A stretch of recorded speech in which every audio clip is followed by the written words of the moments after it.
ஆண்டவராய் இயேசு கிறிஸ்துவின் நாமத்தினாலே நான் உங்களை வாழ்த்துகிறேன். இந்த நாளிலும் நாம் வாழ்ந்து கொண்டிருக்கிற இந்த உலகத்தில் பலவிதமான நம்பிக்கைகள் உண்டு. பெற்றோர் மேல் நம்பிக்கை, உறவுகள் மேல் நம்பிக்கை, வேலையின் மேல் நம்பிக்கை, பணத்தின் மேல் நம்பிக்கை, சம்பாதித்து வைத்திருக்கிற ஆஸ்திகள் மேல் நம்பிக்கை, இப்படி சொல்லிக்கொண்டே போகலாம். ஏதோ ஒன்றின் மேல் நம்முடைய நம்பிக்கை இருக்கிறது. அந்த நம்பிக்கை வைத்து நாமும் நகர்ந்து கொண்டிருக்கிறோம். ஆனால் நான் உங்களுக்கு சொல்லுகிற ஒரு காரியம் என்னவென்றால், நாம் நம்பிக்கொண்டிருக்கிறதெல்லாம் ஏதோ ஒரு சூழ்நிலையில் நம்மை ஏமாற்றிவிடும். நம்முடைய நம்பிக்கை பொய்த்து போய்விடும். ஆனாலும் வேத புஸ்தகத்தில் பக்தன் யோபு சொல்லுகிறார், அவர் என்னை கொன்று போட்டாலும் அவர் மேல் நம்பிக்கையாயிருப்பேன்.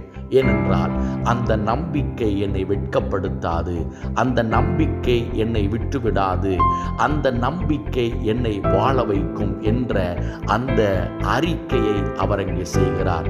இந்த காணொளியை பார்க்கிற உங்களுடைய வாழ்க்கையிலும் அவர் உங்களை கைவிட மாட்டார். உங்கள் நம்பிக்கையை அவர் வெட்கப்படுத்த மாட்டார்.